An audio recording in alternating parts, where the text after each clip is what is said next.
So right now it's Wednesday. We were all up late watching the results come in, and that led to former President Trump's victory in the presidential race.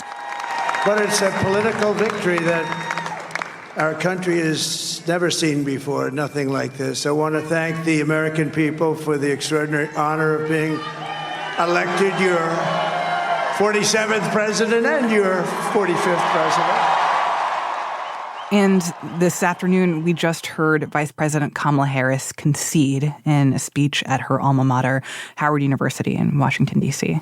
The outcome of this election is not what we wanted, not what we fought for, not what we voted for. But hear me when I say, the light of America's promise will always burn bright. Ashley, you were there in Florida with Trump.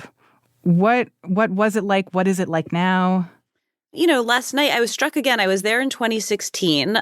In 2016, he kind of gave a much more tight, disciplined, unifying speech. And that was not what he did last night. You know, it's like 2:30 a.m. He comes out and it felt like a truncated rally riff. He's a little rambly. He goes on a kind of side tangent about watching Elon's rocket, come back to Earth. You know, he sent the rocket up 2 weeks ago. And I saw that rocket, and I saw it coming down. I saw it. It was. Then was it going to crash? Was it not? When it left, it was beautiful, shiny white. When it came down, it didn't look so pretty. It was going 10,000 miles an hour, and it was burning like hell. He attacks the media. I mean, it's not what you think of when you think of someone who is the president-elect accepting that victory for the nation. But I also wasn't totally surprised because Trump ran on his terms. He ran as himself. He won as himself. And the truth is, the people who voted for him, some of it wasn't in spite of all of these things that the people who didn't vote for him don't like. Because of them. Because of them. Yeah.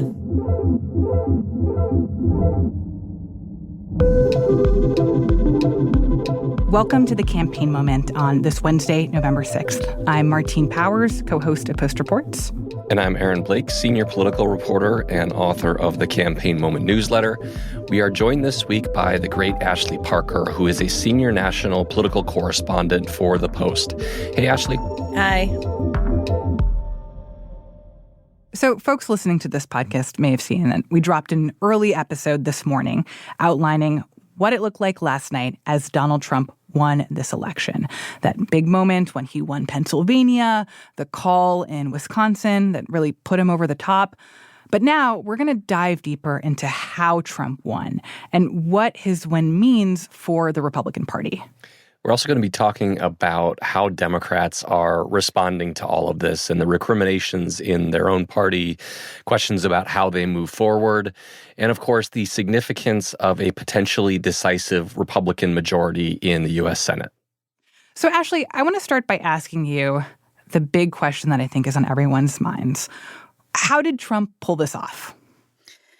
I mean, what happened here was that Donald Trump ran unapologetically as himself. He had a much more disciplined campaign, but he had all of the tendencies that the people who don't like him love to hate about him. And he won in a major way. There is a world in which he wins every single battleground. Those results are still out. He improved his margins. There's a world in which the electoral vote and the popular vote align, which is something that's very important to him, someone who cares about numbers and winning. Mm-hmm. And he did better with just about every major group than he had in the past. Yeah, I think that was really the story here. You know, we focused a lot on groups like Black voters and especially Black men. We focused on Hispanic voters and whether they would shift towards Trump. And they certainly did that, I think, especially Hispanic voters. But the story of this win was really the breadth of Trump's triumph. He won not just with those demographics by winning more votes than Republicans usually do, but he did well in the suburbs. He did not allow Democrats to keep expanding their margins in those very important areas. He chipped away majorly at President Biden's margins in lots of blue states like New York, New Jersey, Illinois. All of those saw major shifts towards Republicans from what we're used to in recent years. And to me, that suggests that there was just kind of a broad-based shift towards Trump in this election. And it wasn't about a single demographic group or a specific policy. It wasn't just the border or inflation. It was all of these things combining to create an environment in which Americans of all stripes decided that they wanted a return to a Trump presidency. But I do want to talk about some of the issues that people were voting on here, because I think one thing that we heard from voters again and again was the sense of, I feel like my life was better 4 years ago than it is now. And people talked about that in relation to the economy, and that pocketbooks were better, or they felt safer, that there was just a lot of nostalgia for the end of the Trump presidency. And I think there are questions about whether or not those memories are actually accurate, thinking about what that last year looked like with the pandemic. But that's what we were hearing again and again, of a sense of voters of all stripes saying, I feel like my life was better 4 years ago under Trump than it was now. Yeah, you heard that all the time. And in talking to the Harris people and Democrats, there was a sense going in that structurally she should not have won. And again, she did not win. But the environment was that's sort of the climate, right? That it was a change electorate, and she was much closer to an incumbent than he was, even though she did sort of manage, because a vice president isn't super well known, to try to change the mantle of change. That's why that comment she made on The View, where she said she couldn't think of a single difference between herself and Joe Biden, was so devastating, because it just cemented that issue voters had. When you look at issues where Trump does well, it does better than her, does better than Democrats, like the economy, like immigration, those were top of mind for voters. And, there's a sense that if it had been any other candidate other than Donald Trump, who had a sort of personality and character and ensuing chaos that a lot of voters don't like, that there's no way she could have won. Even before we got those results, there was a sense that she could have been nearly flawless and still lost. And one thing I'll say that I think is interesting, because of course the losing party faces all sorts of recriminations, but Trump's victory, is shaping up to be just so clear that it feels like the nitpicking and the, quarterbacking and the going back and figuring out what went wrong for Democrats and Harris will not be about, if only she had distanced herself more clearly from Biden on Gaza, she might have done better with Arab American voters in Michigan, right? Like, what the Democrats are going to have to grapple with is so much more sweeping than a few campaign decisions or gas. But I also want to ask the question of, what seems to me like the big question is the fact that Harris has only been in this race for a few months. And in terms of the Monday morning quarterbacking, one of those questions is, did President Biden mess this up for Democrats? Or, if he dropped out of the race earlier, if he dropped out of the race a year ago or decided not to run again, would things have been different? Yeah, I think it's a major question. It is the question for Democrats right now. And there are reasons to come down on either side of that question. I was struck in the exit polls by the fact that Harris was actually more popular among the electorate that we saw. So 48% of voters, according to the most recent exit polls, had a favorable opinion of her. 44% had a favorable opinion of Trump. So the less popular candidate, at least according to who people said they liked, won this election rather decisively. The flip side of that, though, is that among the people who didn't like either candidate, Trump won by more than 20 points. So this is clearly a change election, and they viewed Trump as being the change candidate. But then I look at this other thing, which is that if you compare how Harris did to how the down-ballot Democrats did, the down-ballot Democrats almost unfailingly ran ahead of her. They did better than her in a lot of these swing state Senate races. In the House, we have a situation in which Democrats could feasibly flip the House. So people went to the polls and they were willing to vote for Democrats. But for whatever reason in the presidential race, they just weren't as willing to pull the lever for Kamala Harris, or they wanted Donald Trump just that much more.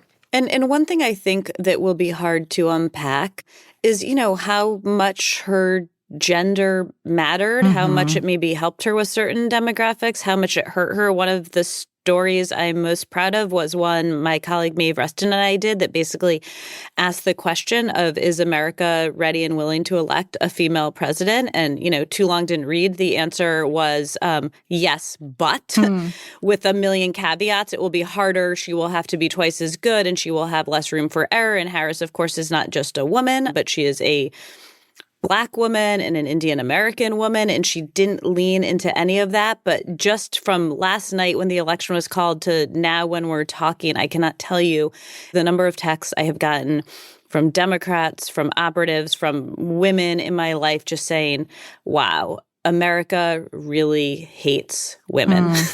Yeah. And also remember that the first sample that we have was Hillary Clinton, who, as that campaign went on, became increasingly unliked by the American public.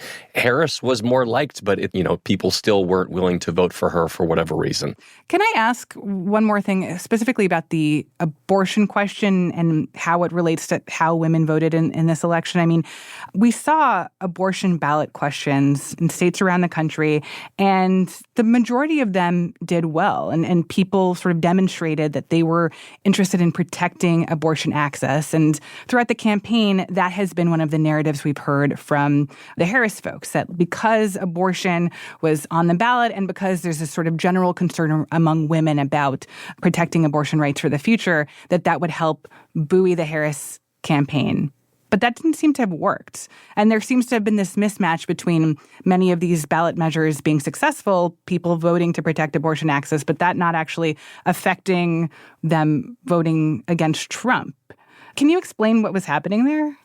Well, there's an irony in this, in that these ballot initiatives, which so helped the Democrats in these special elections and midterm elections, may have actually backfired because it gave voters the choice to go to the polls and vote how they wanted on abortion. And then also, as we've been discussing, maybe hold their nose, and in some cases, maybe not hold their nose at all, maybe very enthusiastically, then vote for what felt good about their lives, what felt good about the economy, what felt good about interest rates and refinancing their homes or buying a first home and the price of groceries under Trump. And Trump's team was very aware of this. There was a push to make him support a national abortion ban. And his team laid out a presentation that was a very political presentation, right? It wasn't about what he thought about the issues of reproductive rights. It wasn't about, when he thought fetus became a baby. It was the Electoral College map. They brought him the Electoral College map and they said, look,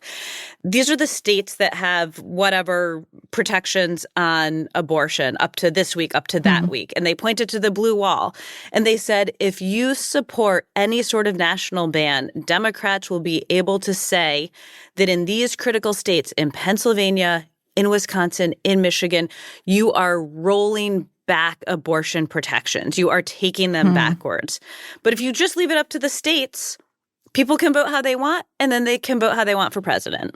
And it seems like that's what they did. Oh, interesting. So there was a sense of like, well, I have my feelings about abortion, and those feelings are represented in me voting on this ballot measure, but that doesn't have to affect how I think about Trump, and I still like him, and I still get to vote for him and also protect my abortion rights. Yes, I don't want to minimize it by saying they could get it out of their system, right? Because people feel very strongly about this, but they could register their very strong feelings and then totally separately vote for who they wanted to be their president. That's so interesting. All right, we're going to take a quick break there. And then after we come back, we will talk about what the future looks like under a Trump administration. We'll be right back.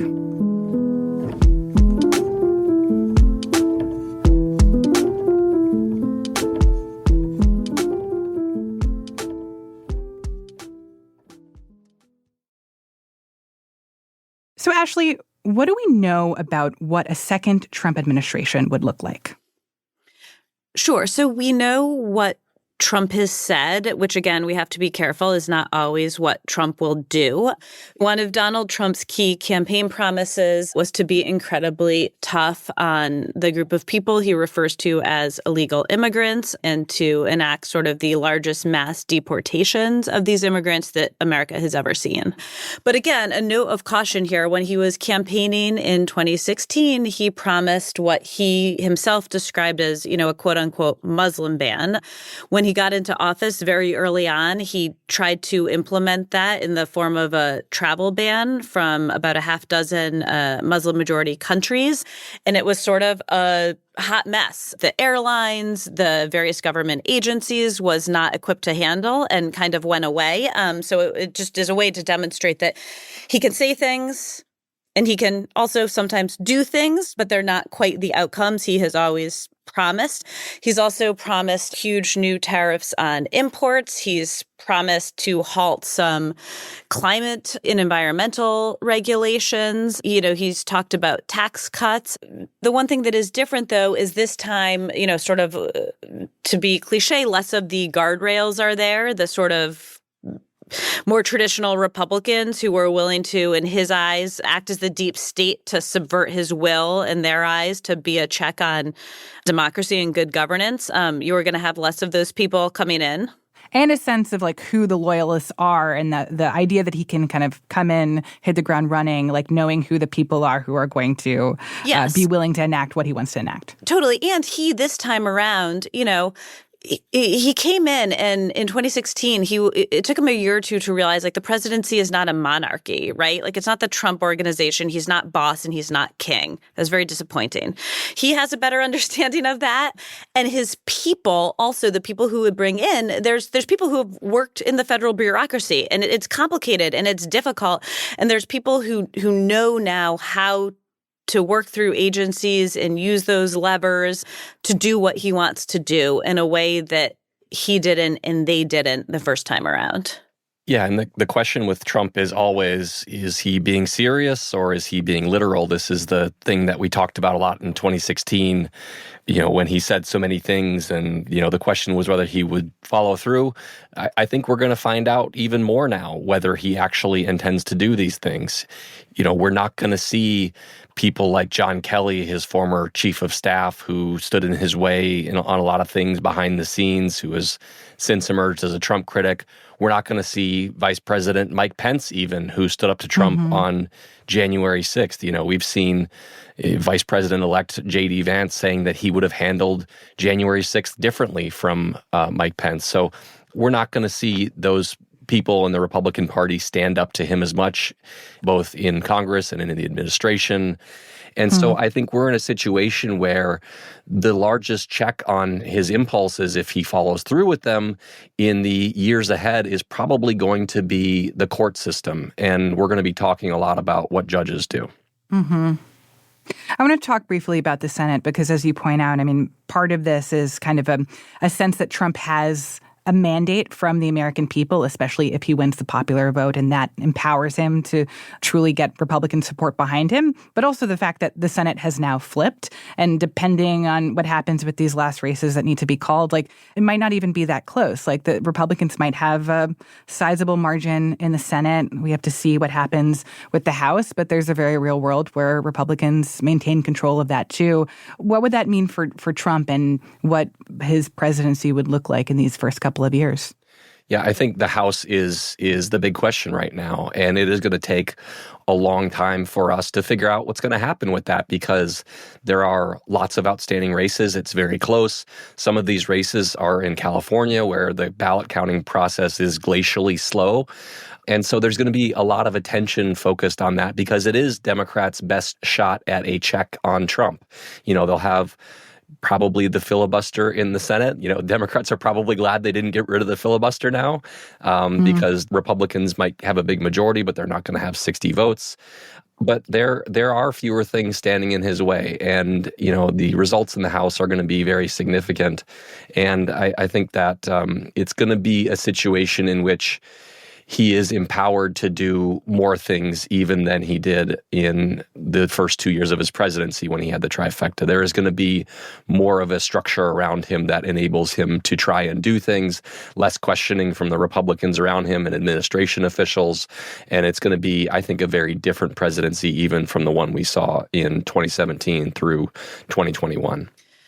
You know, the other interesting thing is a lot of the people in the first Trump administration who stood up to him or publicly defied him, and by stand up to him, I mean both on the issues when they disagreed, but also on a lot of his language and rhetoric and calling it out if they viewed it as racist or sexist or misogynistic or xenophobic, are gone. They, were either primaried or they left the Republican Party or they left politics in general because they just didn't see a future in a MAGA era, in a MAGA Republican Party. So the interesting question to me will be when disagreements arise within the Republican Party and the president, as they will, how do people handle him? And the most effective people I have observed in general with sort of handling Trump are the ones who don't really do it publicly and treat him more the way you would a wayward child, and maybe do it privately and with flattery and gently. And so it will be interesting to see who kind of grows into that role. If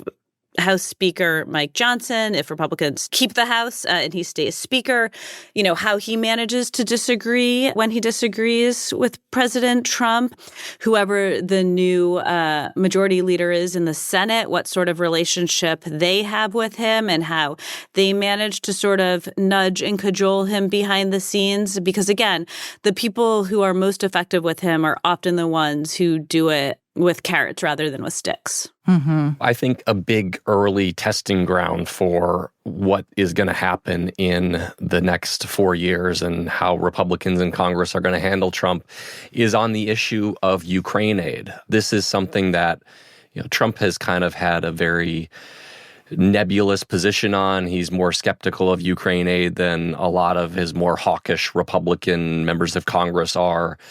And despite that, eventually House Speaker Mike Johnson got a package through that a lot of the more hawkish members in his conference wanted. They felt it was important, and they really massaged that issue even though Trump wasn't really on board with it.